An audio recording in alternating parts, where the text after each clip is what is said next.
Hello friend, कैसे हैं आप? आई होप आप अच्छे होंगे और अच्छे तरीके से एग्ज़ाम दे रहे हैं। आज हम लोग इस वीडियो के माध्यम से क्लास 10th के नॉन हिंदी के 100 ऑब्जेक्टिव प्रश्न देखेंगे और ये काफ़ी इंपॉर्टेंट रहेगा। मेरे यकीन मानिए इसी 100 में से एक न एक प्रश्न सारे के सारे प्रश्न रहेगा। तो चलिए शुरू करते हैं।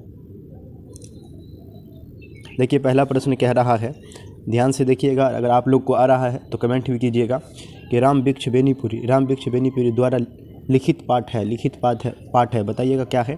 तो आपको पता है कि जवाब दीजिएगा। तो बाल गोविंद भगत, ऑप्शन नंबर सी जो है इसका करेक्ट हो जाएगा, बाल गोविंद भगत। आइए अगला प्रश्न देखते हैं।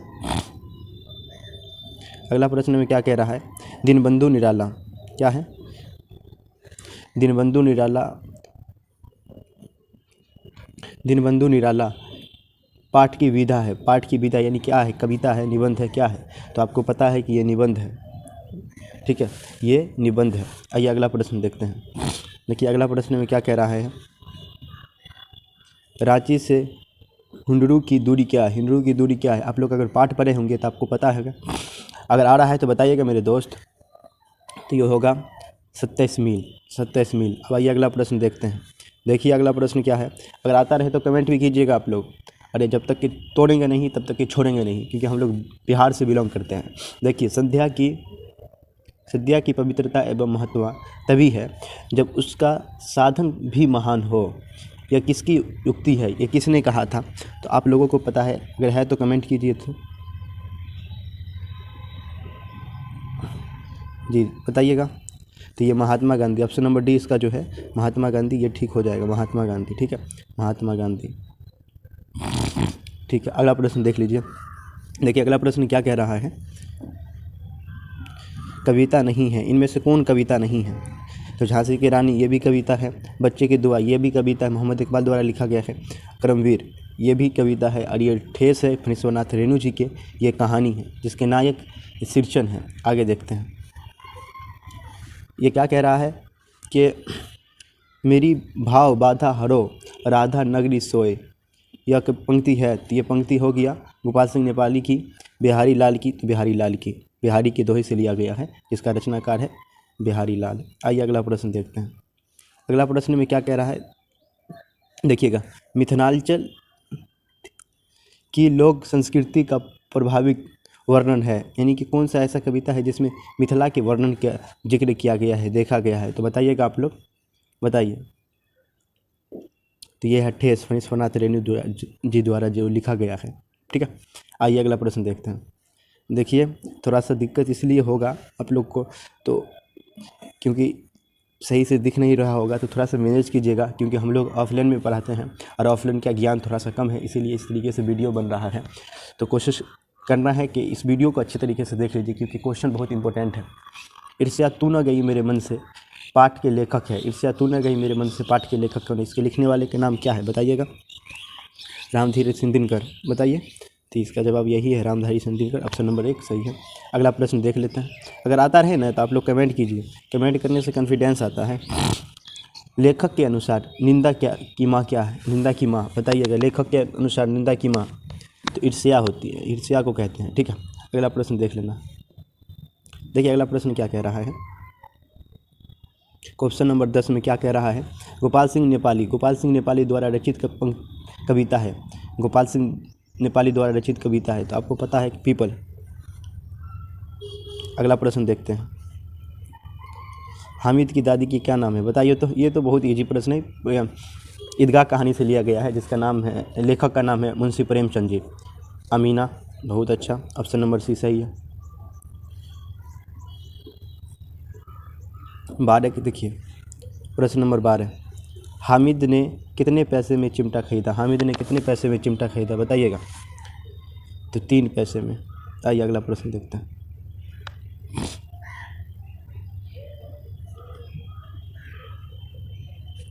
बाल गोविंद भगत की संगीत साधन का उत्कर्ष देखा गया, कब देखा गया भाई? बताइएगा, जवाब दीजिए आप लोग। तो बेटे की मृत्यु के दिन आप लोग को पता है, डफली बजा के खूब गाना गा रहा था और कह रहा था कि आत्मा परमात्मा से मिल रहा है, ये खुशी का दिन है, अपने पुतों से जो कह रहा था। चलिए अगला प्रश्न देख लीजिए।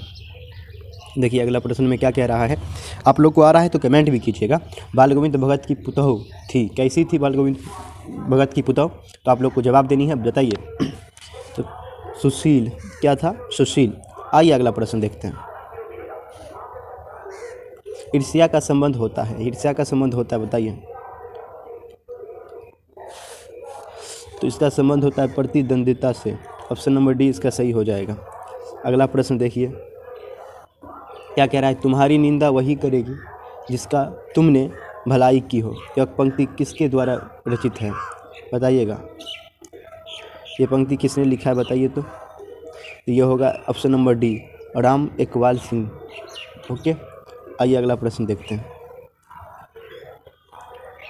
17 नंबर प्रश्न में क्या कह रहा है, अंग महाजनपद, अंग महाजनपद का आधुनिक नाम क्या है? अंग महाजनपद का आधुनिक नाम बताइएगा। 17 का क्या होता है?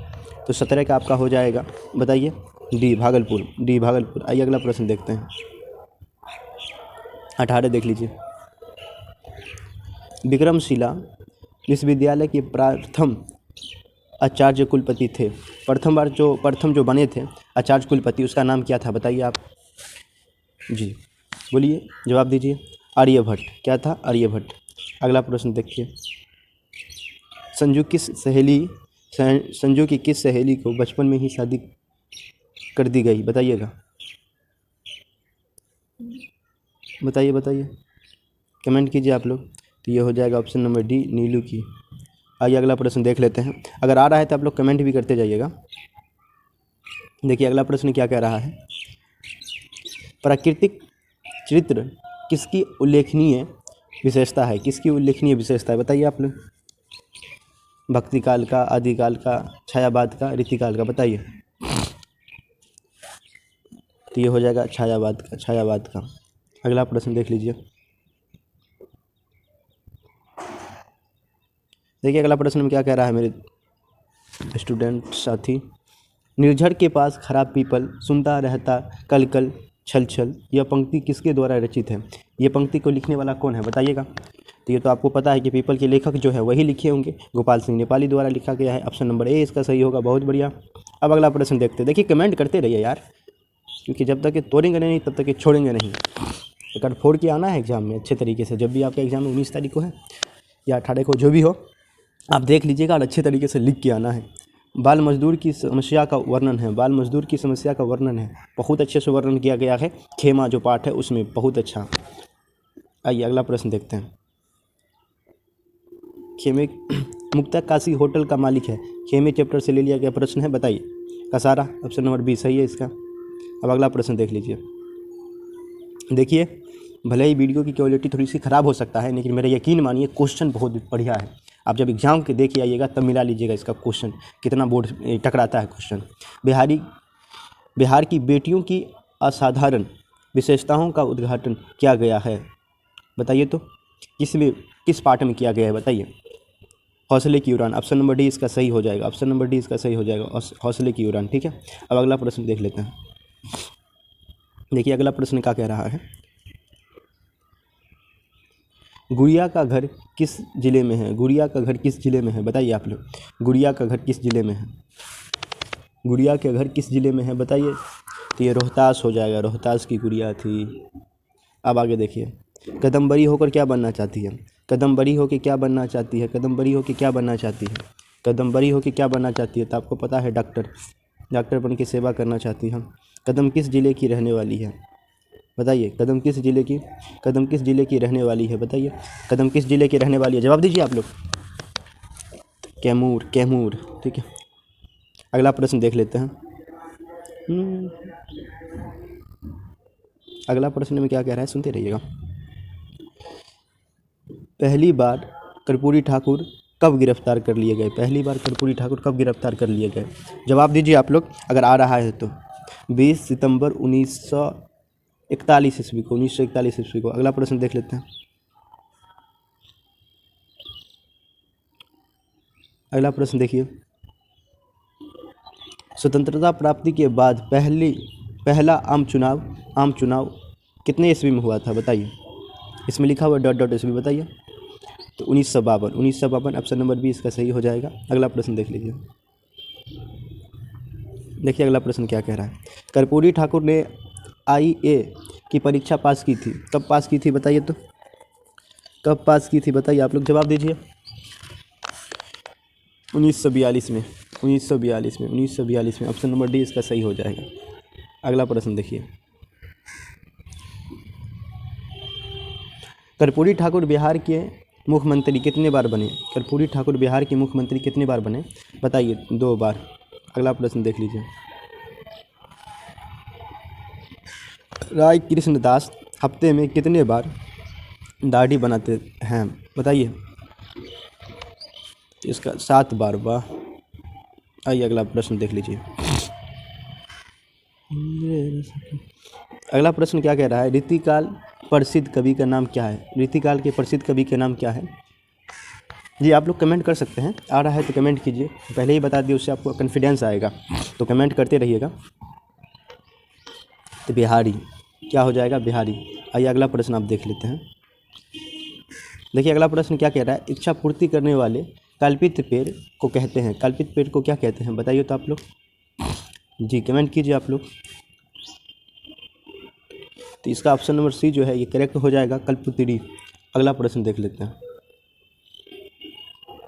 आगे क्या कह रहा है। खुशबू रचते हैं हाथ शीर्षक कविता में किस लघु उद्योग का वर्णन किया गया? आप लोग जब पढ़े होंगे तो पता है ना कि खुशबू रचते हैं हाथ में किस लघु उद्योग के बारे में चर्चा किया गया है? तो अगरबत्ती। ठीक है। अगला प्रश्न देख लीजिए। देखिए 36 में क्या कह रहा है, थोड़ा सा मैनेज कर लीजिए। देखिए 36 नंबर प्रश्न में क्या कह रही है। आर्यभट्ट किस विधा के क्षेत्र में विश्व प्रसिद्ध थे? आर्यभट्ट किस विधा के क्षेत्र में विश्व प्रसिद्ध थी बताइएगा भैया। ऑप्शन जवाब दीजिए आप लोग। तो आप लोग को पता है खगोल विधा, खगोल विधा। अगला प्रश्न देख लेते हैं। मेरे बाद किस देखिए गांव के किसान सिंचन को क्या समझते थे? गांव के किसान सिंचन को क्या समझते थे बताइए? तो चटोर। अगला प्रश्न देखिए।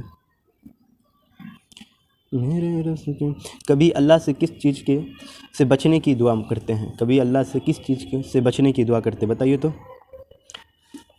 बुराई से। ऑप्शन नंबर सी इसका सही हो जाएगा। अगला प्रश्न देख लेते हैं।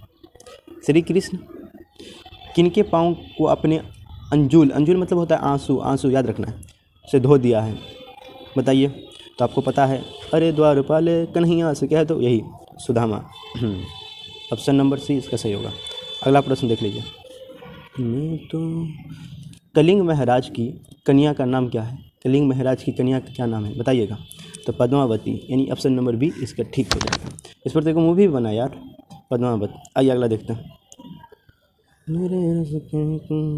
मेरे काहे गड़बड़ा रहा है। देखो जल के ऊपर उड़ता मृणाल फुनगी पर खिलता है कमल लाल, पंक्ति किस कविता से ली गई है बताइएगा आप लोग? 41 का जवाब दीजिए आप लोग। ये पीपल हो जाएगा, जिसका लेखक काल है गोपाल सिंह नेपाली, उसी की कविता से ये लिया गया है। ओके अगला देखते हैं। अगला प्रश्न क्या कह रहा है। बाल गोविंद भगत कैसी रचना है? कैसी रचना है बताइए? विधा क्या है? जो पूछे हम पहले ही बता दिए थे कि उसको अच्छे तरीके से याद कर लीजिएगा, जो फर्स्ट चैप्टर का दिया हुआ है। तो ये हो जाएगा रेखा चित्र, रेखा चित्र, रेखा चित्र। आगे देखते हैं। आइए सब जगह सब काल में कौन फले फूले मिलते हैं? तो आपको पता है कि जो कर्मवीर होते हैं वही सब जगह सब काल में फले फूले मिलते हैं। अगला प्रश्न देख लेते हैं। कल फोड़ के आइएगा आप लोग, तो अच्छे तरीके से इसको देख लीजिए। ईर्ष्या का संबंध है, ईर्ष्या का संबंध है बताइएगा। ईर्ष्या का संबंध किससे है? ईर्ष्या का संबंध किससे है? ये तो पहले भी प्रश्न पढ़ चुके थे, प्रतिद्वंद्विता से। ऑप्शन नंबर सी इसका सही जवाब हो जाएगा। अब अगला प्रश्न देख लीजिए। देखिए 45 नंबर में क्या कह रहा है। आ रहा है तो कमेंट कीजिए आप लोग। कर्मवीर चिलचिलाती धूप को क्या बनाते? जो तो आपको पता ही होगा, उसमें पंक्ति में के लिखा हुआ है चिलचिलाती धूप को जो चांदनी दे वो बना। ये ऑप्शन नंबर सी इसका सही हो जाएगा। अगला प्रश्न देख लेते हैं। मुझे देखिए 46 में क्या कह रहे हैं। फेंक कर चलाने वाले हथियार को कहते हैं, क्या कहते हैं मेरे दोस्त? क्या कहते हैं? जवाब दीजिए आप लोग। कहते हैं तो अस्त्र कहते हैं, अस्त्र कहते हैं। चलिए अगला प्रश्न देखते हैं। ठेस कहानी के नायक है, नायक नहीं समझे, हीरो। हाँ ठेस कहानी के हीरो कौन है? नायक मतलब हीरो। तो शीर्ष, ऑप्शन नंबर ए इसका सही हो जाएगा। अगला प्रश्न देख लीजिए। अगला प्रश्न क्या कह रहा है मेरे दोस्त, कभी स्वर्ग कहाँ उतारने की बात कहता है, कहाँ उतारने की बात कहता है? तो आपको पता होगा ज़मीन पर। ऑप्शन नंबर डी इसका सही है। अगला देखते हैं। देखिए आगे प्रश्न क्या कह रहा है, कर्म के प्रति निष्ठा ही व्यक्तित्व की निर्धारता है। बताइए तो, कर्म के प्रति निष्ठा ही व्यक्तित्व की निर्धारित करता है। बताइए ऑप्शन इसका कौन सा ठीक हो जाएगा? बताइए बताइए। 49 का जवाब दीजिए आप लोग। तो विफलता, ऑप्शन की सफलता, ठीक ना? ऑप्शन नंबर सी इसका ठीक होगा, सफलता। जी सी ठीक है इसका। अगला देखते हैं। मेरे बोल किसको आगे देखिए। बुद्ध शरण गच्छामि किसने कहा? बुद्ध शरण गच्छामि किसने कहा? अकबर ने और अशोक ने। ओके, अशोक ने ही कहा था, जो बौद्ध धर्म को अपना लिया। हाँ, तो यही कहा था, बुद्ध शरण गच्छामि, मैं बौद्ध के शरण में आता हूँ। रांची से हुनरू का जलप्रपात की दूरी क्या? ये तो पहले ही बता चुके थे, फिर भी एक बार सुन लीजिए, ये 22 मील हो जाएगा। अगला प्रश्न देखिए। स्वर्ण का एक टुकड़ा है, स्वर्ग का एक टुकड़ा है। बताइए तो मुजफ्फरपुर, नागपुर क्या है? तो छोटा नागपुर। आइए अब अगला देखिए। अगला प्रश्न क्या कह रहा है मेरे दोस्त? अगला प्रश्न में देखिए क्या कह रहा है कि रमज़ान के कितने रोज़ के बाद ईद आती है? कितने रोज़ के बाद? तो जो मेरे मुस्लिम साथी जो ईद मनाते हैं उनको तो पता ही होगा, 30 रोज़ा के बाद ईद आती है। तो अगला प्रश्न देख लीजिए। अगला प्रश्न देखिए क्या है। देखिए अगर वीडियो थोड़ा इधर उधर हो जाए तो उस पर ना ध्यान दीजिएगा, क्योंकि आप लोग को पता है कि हम लोग ऑनलाइन नहीं ऑफलाइन में पढ़ाते हैं, तो ऑनलाइन की समझ थोड़ी सी कम है। कानपुर के नाना की मुँह बोली बहन कौन थी? तो ऑप्शन इसका बी सही हो जाएगा, बी लक्ष्मीबाई। अगला प्रश्न देख लीजिए। अगला प्रश्न देखिए, ये क्या कह रहा है, मोको कहाँ ढूंढे बंधु? मोको कहा गया है, किसके लिए शब्द इस्तेमाल कहा गया है किसके लिए? तो भगवान के लिए शब्द का प्रयोग किया गया है। अब अगला प्रश्न देखिए। अगला प्रश्न, आप लोग तो माझी हो मेरे दोस्त, जब तक कि तोड़ेंगे नहीं तब तक कि छोड़ेंगे नहीं, तो कमेंट करते रहिएगा और पूरा एग्जाम में प्रश्न को बना के आना है। देखिए क्या कह रहा है, देव जो देता है उसे क्या करने के लिए बिहारी कह रहे हैं? तो उसे स्वीकार करने के लिए कह रहे हैं, स्वीकार करने के लिए। अब आइए अगला प्रश्न देखते हैं। कमेंट आप लोग करते रहिए, रुकना नहीं चाहिए आपका कमेंट, ठीक। अगला प्रश्न देखिए। चमक उठी सन 57 में वह तलवार पुरानी थी, यह पंक्ति किस कविता की है? यह पंक्ति किस कविता की? बताइएगा आप लोग, किस कविता की है यह पंक्ति? तो आप लोग बताइए। तो ये तो झांसी की रानी है, आप लोग पढ़ेंगे, जिसके सुभद्रा कुमारी चौहान जिसके लिखने वाला। अगला प्रश्न देखिए। महमूद क्या है? महमूद कौन सा खिलौना खरीदता है? महमूद कौन सा खिलौना खरीदता है? कमेंट करके बताइएगा आप लोग को आ रहा है तो। महमूद कौन सा खिलौना खरीदता है? तो ये सिपाही महमूद सिपाही खरीदता है। अब अगला प्रश्न देख लीजिए आप लोग। अगला प्रश्न देखिएगा। देखिए अगला प्रश्न में क्या कह रहा है, बिहारी के अनुसार रामू यानी भगवान कैसे प्रसन्न होते हैं? कैसे प्रसन्न होते हैं? तो सच्चाई से, ठीक है, सच्चाई से। जो दिखावा उखावा करता है उस सबसे कुछ नहीं होने वाला है। कब बिहारी का कहना है, जो सच्चे मन से आराधना करता है भगवान का, उससे भगवान खुश होते हैं। अगला प्रश्न देखिए। ईर्ष्या को कहा गया है, क्या कहा गया बताइएगा? ईर्ष्या को तो अनोखा वरदान। आइए अब अगला प्रश्न देखते हैं। देखिए अगला प्रश्न क्या है, विक्रमशिला विश्वविद्यालय अभिभ्यू किस शताब्दी में हुआ? यानी कि स्थापना किस शताब्दी में? इसका जो बुनियाद रखा गया वो कितने शताब्दी में रखा गया, याद रखना इस बात को। तो 18वीं शताब्दी, 12वीं शताब्दी, 16वीं शताब्दी या 7वीं शताब्दी? कौन सी शताब्दी? कमेंट कीजिए आप लोग। तो ये 18वीं शताब्दी, ऑप्शन नंबर ए इसका सही हो जाएगा। अब आइए अगला प्रश्न देखते हैं। देखिए अगला प्रश्न में क्या कह रहा है, मैं स्त्रियों पर शास्त्र नहीं चलाऊंगा, किसने कहा? मैं स्त्रियों पर शास्त्र नहीं चलाऊंगा, किसने कहा था? तो आपको पता है अशोक का शास्त्र त्याग से ये लिया गया, उसी पाठ में कहा गया। तो किसने कहा था? अशोक ने कहा था। आइए अगला प्रश्न देखते हैं। आप लोग कमेंट करते रहिएगा अगर आ रहा है तो, उससे आपको कॉन्फिडेंस आपके अंदर में पैदा होगा। अगला प्रश्न देखते हैं 64 नंबर का। बाल गोविंद भगत अपने खेत की पैदावार भेंट रूप में कहाँ दे आते थे? तो आप लोग पढ़े होंगे कबीरपंथी मठ में। सॉरी। अगला देखिए, जंगलों में भी महामंगल रच देते हैं, कौन रच देते हैं? तो जो कर्मवीर होते हैं, और आप लोग भी कर्मवीर है, एग्जाम में पूरे के पूरे लिख के आइएगा, और पूरा लिखना ही हमारा मकसद है, एक भी प्रश्न नहीं छूटना चाहिए, ठीक है। अब अगला प्रश्न देखिए, बाल गोविंद भगत की प्रभाती कार्तिक से शुरू होकर किस महीने तक की चलती थी, ठीक है, बताइए। तो ये इसका जवाब दीजिए आप लोग, तो ये माघ। अगला प्रश्न देख लीजिए, अगला प्रश्न क्या कह रहा है, पीपल के किस भाग में पंछी गिलहरियों के घर है, पीपल के किस भाग में पंछी और गिलहरी अपना घर बनाए हुए है, तो बताइए आप लोग। कटोर। अब कटोर क्या होता है, तो देखिएगा उसमें पेड़ के अंदर में कटा होगा, तो उसी को कहते हैं कटोर। खैर अभी इस तो अभी जो एग्जाम के लिए है वही देखिए। अगला देखिए, 10,000 छात्र और 1,000 अध्यापक कहाँ थे, 10,000 छात्र और 1,000 अध्यापक कहाँ रहते थे, तो तक्षशिला विश्वविद्यालय, नालंदा विश्वविद्यालय, किसमें, तो विक्रमशिला विश्वविद्यालय में, विक्रमशिला विश्वविद्यालय। इसका ऑप्शन नंबर सी जो है वो करेक्ट हो जाए, ऑप्शन नंबर सी इसका करेक्ट हो जाएगा। अगला प्रश्न देखिए, अगला प्रश्न क्या कह रहा है मेरे दोस्त, आप लोग को आता रहे तो कमेंट करते रहिएगा, चूकना नहीं है। प्रवास की फुहार पड़ने पर किसे सितार बज उठती है, किससे सितार बज उठती है, बताइए। तो पंछी के, किसके, पंछी के। अगला प्रश्न देख लीजिए, कमल की कोमल ठंडल को कहते हैं, बताइए। तो कमल की कोमल ठंडल को क्या कहते हैं, क्या कहते हैं, तो ए मिर्नाल, ए मिर्नाल। चलिए अगला प्रश्न देखिए आप लोग, अगला प्रश्न देखिए क्या कह रहा है, भगवत विभूतियों किन्हें खूब मिली थी, बताइए। तो जी 71 का जवाब दीजिए आप लोग, निराला जी को, निराला जी को, ठीक है, ऑप्शन नंबर बी इसका करेक्ट हो जाएगा, ठीक है। अगला प्रश्न देख लीजिए आप लोग,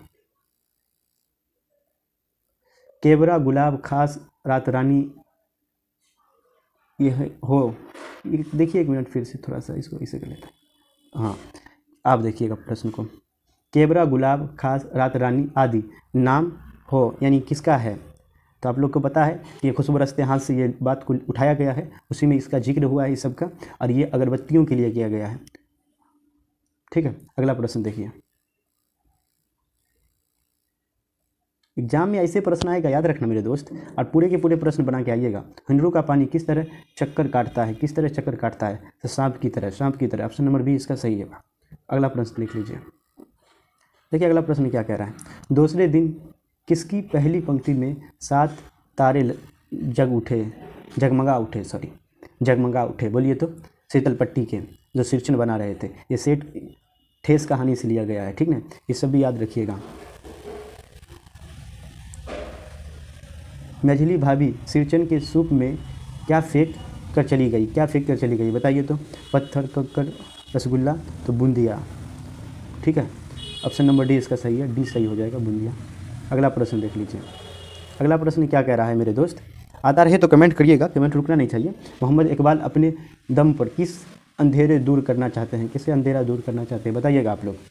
बहुत अच्छा, इसे कमेंट करते रहिएगा आप लोग। तो ये पूरे दुनिया का मेरे दम से अंधेरा हो जाए, ठीक है, ये जो पंक्ति है इसीलिए लिया गया है। अब देखिए अगला प्रश्न, ये क्या कह रहा है, दांत चिकित्सक ने लेखक से प्रति दांत तोड़ने की फीस कितनी मांगी थी, बेड ऑफ बनारसी द्वारा लिखा गया है, चिकित्सा के चक्कर, उसी से ये उठाया गया है, बताइए। तो 3 रुपया, 3 रुपये, ठीक है। अगला प्रश्न देखिए, ऑप्शन नंबर डी इसका सही था, 3 रुपया। ये देखिए, जाड़े की रात पहाड़ पर रो रहा है, कौन रो रहा है भाई, तो हिरन के बच्चे, ठीक है। अगला प्रश्न देखिए, अगला प्रश्न में क्या कह रहा है, ईदगाह के पास किन वृक्षों की छाया है, किन वृक्षों की छाया है, तो पीपल की, बरगद की, इमली की, बताइए आप लोग। तो इमली की, ऑप्शन नंबर बी इसका सही है। देखिए, मूसलाधार शब्द का प्रयोग होता है, मूसलाधार शब्द का प्रयोग होता है, बताइए किसके लिए, तो वर्षा के लिए।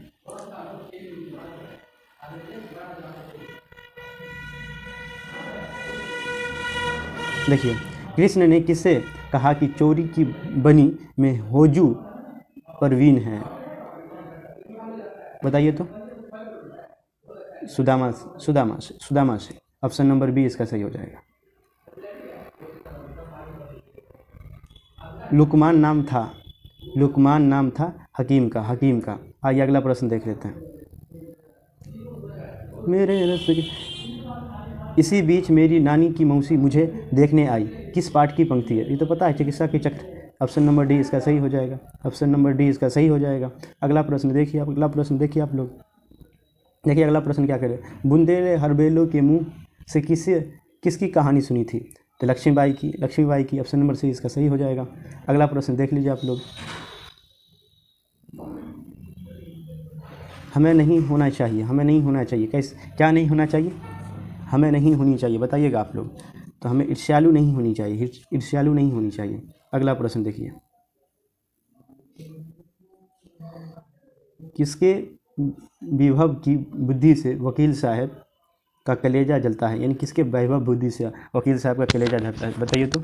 इसका सही जवाब क्या होगा? जवाब दीजिएगा आप लोग। तो इसका सही जवाब हो जाएगा डी, ये डी, बीमा एजेंट, बीमा एजेंट। आइए अगला प्रश्न देखते हैं। पाठ पुस्तक में पीपल शीर्षक पाठ है, क्या है शीर्षक पाठ? पीपल। तो पीपल तो आपको पता है कविता है, इसके लिखने वाले गोपाल सिंह नेपाली हैं। ओके, अगला प्रश्न देखिए। लिफ्ट के ऊपर कहाँ लिखा था? लिफ्ट के ऊपर कहाँ लिखा था? Only for officers, only for officers, बताइए तो। इसका जवाब दीजिए। तो ये सचिवालय में लिखा हुआ था, सचिवालय में लिखा हुआ था। ऑप्शन नंबर डी इसका सही हो जाएगा। डी सही है इसका, सचिवालय में लिखा था, डी नहीं, डी है, सॉरी।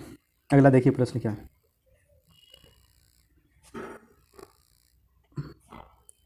थोड़ा सा रुकिए 1 मिनट। हाँ अब ठीक है, अब देखिए।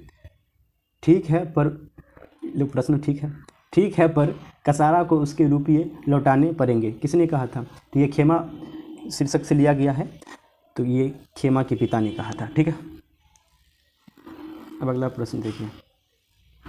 प्रश्न क्या कह रहा है, श्री कर्पूरी ठाकुर का जन्म समस्तीपुर के किस गांव में हुआ था? किस गांव में हुआ था, बताइएगा आप लोग, बताइएगा। 1 मिनट, हाँ बताइएगा आप, जवाब दीजिए आप लोग। तो ऑप्शन नंबर सी इसका सही हो जाएगा, पुतुझिया में, पुतुझिया में। क्या है? पुतुझिया, पुतुझिया, ठीक है, पुतुझिया में, ठीक है। चलिए अगला प्रश्न देखें, कमेंट कीजिए आप लोग। आइए अगला प्रश्न देख लेते हैं। पुतुझिया में 91, तू जिंदा है तो डॉट डॉट कविता में कभी क्या गुजर जाने की बात कहती है? क्या गुजर जाने की बात कह रहे हैं, बताइए तो। कष्ट और जुल्म, बताइए। नाच गाना, सुबह और शाम, बताइएगा। तो कभी कह रहे हैं कष्ट और जुल्म गुजर जाएगी। जिस तरीके से आपका खुशी का दिन गुजर गया है, तो दुख कहाँ आपका होने वाला है, वो भी गुजर जाएगा। तो अभी जो कठिनाई आपको लग रहा है मेरे दोस्त, तो कठिनाई को भूलिए, वो क्योंकि वो जाने वाला है। और एग्जाम में अच्छा तरीके से पढ़िए और लिख के आइए। कर्मवीर शीर्षक कविता में कौन परिश्रम करने में जी नहीं चुराता है? तो आपको पता है कर्मवीर है, कर्मवीर है। जैसे आप लोग अभी कर्मवीर हैं, लगे हुए एग्जाम की तैयारी कर रहे हैं, एग्जाम में अच्छे से लिख के आ रहे हैं ना, लिखे भाई। चलिए कमेंट करके बताइएगा। बरे न हो जे गुणन बिनु बिरद बदाई पाए, कहत धतूरे से कनक गहनो गढ़ियो न जाए। ले, ये तो पंक्ति दे दिया है, शीर्षक पाठ की पंक्ति है। किस पाठ की पंक्ति है बताइए तो। 93 के बताइएगा, 93 के। ये तो बिहारी है, बिहारी, ठीक है। 93 के सी आंसर हो जाएगा, बिहारी, बिहारी, ठीक है। अगला प्रश्न देख लीजिए आप लोग। कनक शब्द क्या है? कनक शब्द का प्रयोग किन किन अर्थों में बिहारी के दोहे में किया गया है, बताइए, बताइए तो आप लोग। तो धतूरा और सोना, धतूरा और सोना, ठीक है। अगला प्रश्न देखिए आप। देखिए थोड़ा सा दिक्कत हो सकता है, लेकिन हम लोग क्या कोशिश है कि हम लोग ये जल्दी ठीक कर दें, क्योंकि आप लोग का एग्ज़ाम था तो और हम लोग ऑफलाइन में पढ़ा रहे हैं, तो इसीलिए ये सब दिक्कत हो सकता है। आगे देखिए 95 का, दर्दमंद और वंचितों की हिफाजत है संकल्प किस शीर्षक कविता में किया गया है, बताइएगा तो बच्चों की दुआ, यानी कि सी हो जाएगा, जिसका राइटर है मोहम्मद इकबाल। ये भी याद कर लीजिएगा आप राइटर का नाम, ठीक है। देखिए